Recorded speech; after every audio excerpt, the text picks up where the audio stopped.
bumalik dito sa Hornsby Hospital kasi tinawagan ako nung isang receptionist doon sa hospital nga na nakaschedule daw ako para sa postnatal care. So mamaya i-update ko kayo kung ano ba yung ginagawa sa postnatal care. Pero kwento ko lang, after ko manganak, the following week, dinalaw kami ng midwife sa bahay namin.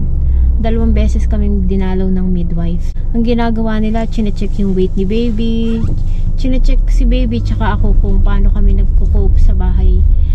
Yung paglabas ng ospital. Twice yun. Tapos tuturuan ka nila kung saan ka ba nahirapan, kung nahirapan ka ba sa breastfeeding o kung ano man. Tanungin nila, tapos didiscuss nila yung mga contact numbers na pwede mong tawagan kung meron kang mga problema na or may mga tanong ka. May mga designated na mga contact numbers na pwede mong tawagan. So far wala pa naman ako natatawagan. Tapos the following week, tinawagan naman ako ng nurse ng council naman. So sa aming case, Pennant Hills Council yung tumawag sa amin. Yung nurse, dinalaw niya ulit si baby. Chinek niya yung weight, yung height, yung size ng diameter ng ulo niya, yung record, i-update nila yung nasa blue book nga.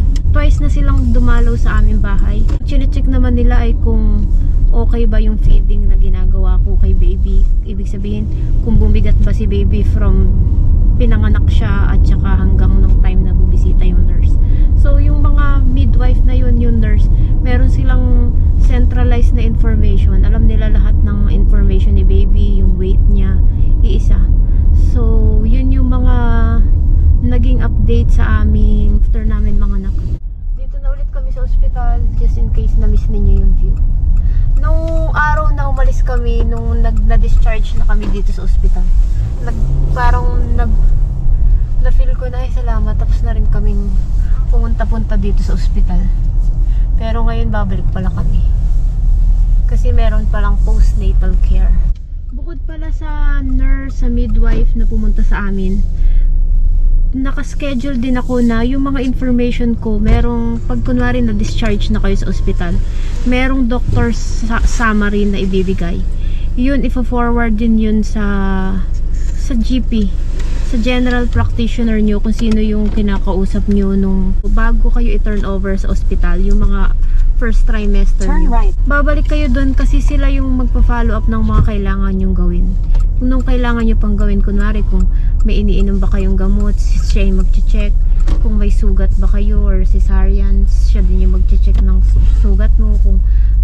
Kung may mga concern pa kayo na sinulat doon yung doktor, yung general practitioner na yung nagpa-follow up. So sa aking case, every week chine-check ako ng GP namin. So pumupunta rin ako doon sa GP namin every Tuesday, which is nung last week, yun na yung huling week na nagkita kami ng GP namin.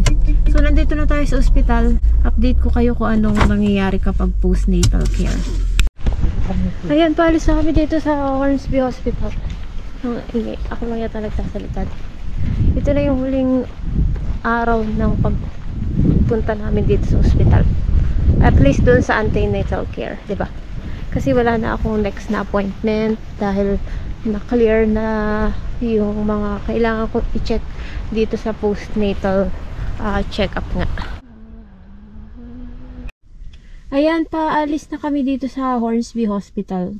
Katulad nga ng sabi ko kanina, last na naming appointment ito dito sa hospital na ito na related sa pregnancy ko.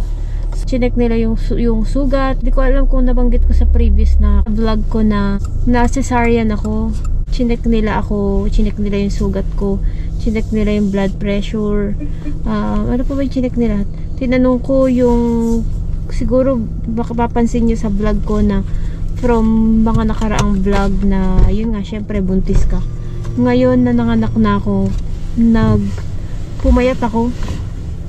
Parang bumalik ako sa pre-pregnancy weight ko, or mas magaan pa ako kaysa dun sa pre-pregnancy weight ko. Dahil daw nagbe-breastfeed at saka yun nga, syempre puyat kasi nag-a-adjust ka ng setup nyo ngayon na may baby ka na, di ba? So normal naman daw yung pagbawas ng timbang. Unless daw siguro kung meron kang mga vomiting, diarrhea, ganun.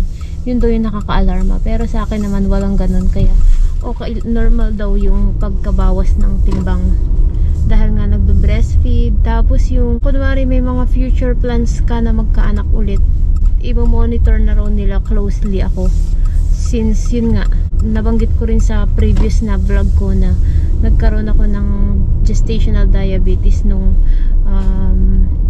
second trimester ba yun? Start ng November. Second trimester or third trimester ng pregnancy.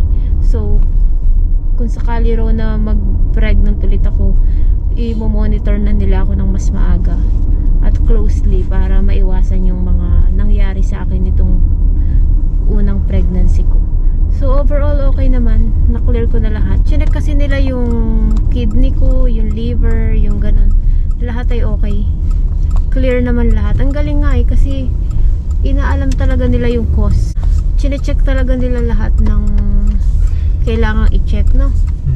Parang hindi siya yung porke nanganak ka ay tapos na. In 350 meters, at the roundabout, take the second exit. Libre, di ba? Chinecheck nila lahat yung, pinapalaboratory nila lahat, tsaka libre, tama. So, yun yung update dito sa appointment namin sa Hornsby Hospital ngayong araw, yung postnatal check-up nga. Medyo matagal, 1 oras at kalahati kami bago kami na-meet ng doktor, pero wala naman kami nagastos, yung parking lang ulit na $12. Update lang ulit sa first 5 weeks namin, bukod doon sa may dumadalaw sa aming nurse midwife. Every week kinikita ko yung GP namin kasi nga minomonitor niya ako base sa instruction ng doktor dito sa Hornsby Hospital. Yun yung nakalagay doon sa doctor summary na kailangan ako i-check ng GP. So, yun ginagawa ko yun. Nakatapos na rin kami ng GP. Tapos next week may bakuna na si baby kasi ika 6 weeks na niya. 6 weeks yung immunization dito. Din kami pupunta sa GP para magpabakuna at saka libre lang yung bakuna.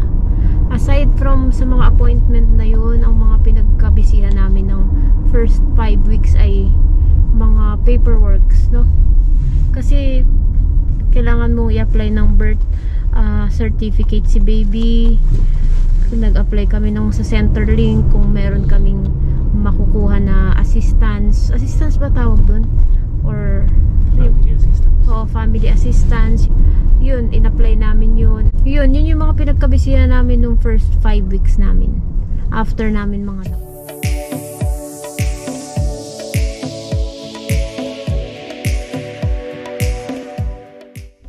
Ayan, umorder kami saglit dito sa McDonald's. Makas ang tawag nila dito.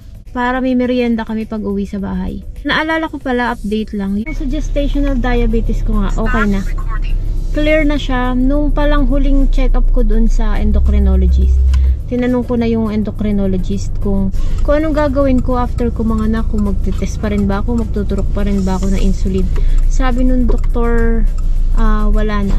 Pag once na nanganak, stop na lahat kasi mawawala na yung gestational diabetes kasi nga yung nagtitrigger nun ay yung placenta. So once na naipanganak mo na yung placenta, wala na yung gestational diabetes mo. Same din sa eclampsia, sa pre-eclampsia. Once na naipanganak mo na yung placenta, clear na wala ka ng eclampsia. So everything ay clear na ulit. Katulad nga na sabi ko, yung dito sa Hornsby Hospital, hindi na kami pinapabalik kasi clear na lahat.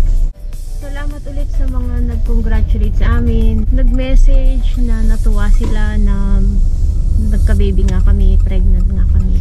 Maraming salamat, na-appreciate namin at salamat sa mga message nyo at sinasabi nyo na kahit na mabagal ang aming vlog ay susuportahan nyo pa rin ang aming YouTube channel. Maraming salamat. Marami ring bukod sa mga nag-comment sa YouTube channel namin, marami rin nag-message sa akin sa Facebook page at saka sa Instagram na natutuwa nga daw sila. So maraming salamat.